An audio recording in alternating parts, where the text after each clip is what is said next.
प्रिय बंधुओं, राजा जनक ने मन को प्रेम में मग्न जान विवेक का आश्रय लेकर धीरज धारण किया और मुनि के चरणों में सिर नवाकर गंभीर वाणी से कहा, हे नाथ, ये दोनों सुंदर बालक मुनिकुल के आभूषण हैं या किसी राजवंश के पालक, अथवा वेदों ने जिनका गान किया है, कहीं वह ब्रह्म तो युगल रूप में नहीं आया है। मेरा मन जो सहज रूप से ही वैराग्य रूप है, इन्हें देखकर मुग्ध हो रहा है, जैसे चंद्रमा को देखकर चकोर। इसलिए हे मुनि, मैं आपसे सत्य भाव से पूछता हूँ, बताइए, छिपाव न कीजिए।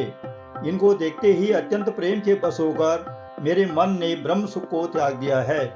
मुनि ने हंसकर कहा, हे राजन, आपने ठीक ही कहा है, आपका वचन मिथ्या नहीं हो सकता है। जगत में जितने भी प्राणी हैं, ये सभी के प्रिय हैं। मुनि की रहस्यमयी वाणी सुनकर श्री राम जी मन ही मन मुस्कुराते हैं। तब मुनि ने कहा, ये रघुकुल मणि महाराज दशरथ के पुत्र हैं। मेरे हित के लिए राजा ने इन्हें मेरे साथ भेजा है। राम और लक्ष्मण दोनों श्रेष्ठ भाई रूप, शील और बल के धाम हैं। सारा जगत साक्षी है कि इन्होंने युद्ध में असुरों को मारकर मेरे यज्ञ की रक्षा की।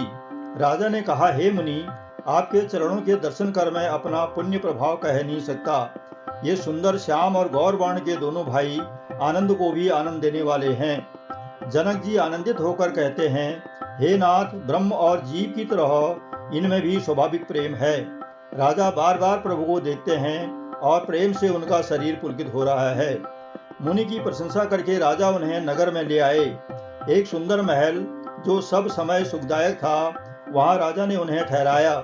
तदंतर सेवा और पूजा करके राजा विदा मांगकर अपने घर गए। शेष अगले अंक में। आइए सुने रामचरितमानस बालकांड, दोहा संख्या 215 से 217।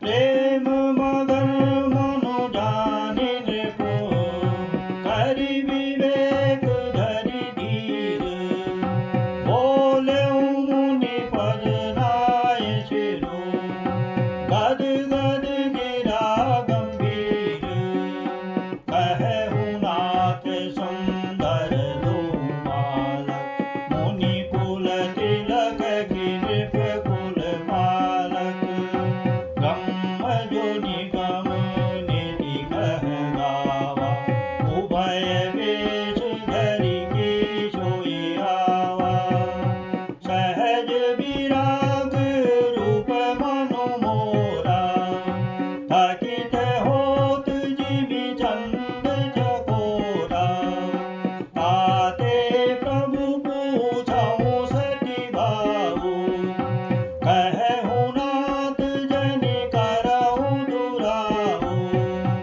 इनहि विलोकत अति अनुरागा, परवश ब्रह्म सुखहि मन त्यागा, कह मुनि बिहसि कहे उन बनीका, वचन तुम्हार न होय अलीका, ऐ प्रिय सबहि जहाँ लगी प्राणी, मन मुस्काहि राम सुनि बानी, रघुकुल मनि दशरथ ते जाए, मम हित लागी नरेश पठाए, राम लखन दोउ बंधु बर, रूप शील बल धाम, मखरा क्यों सबु साखी जग, जीते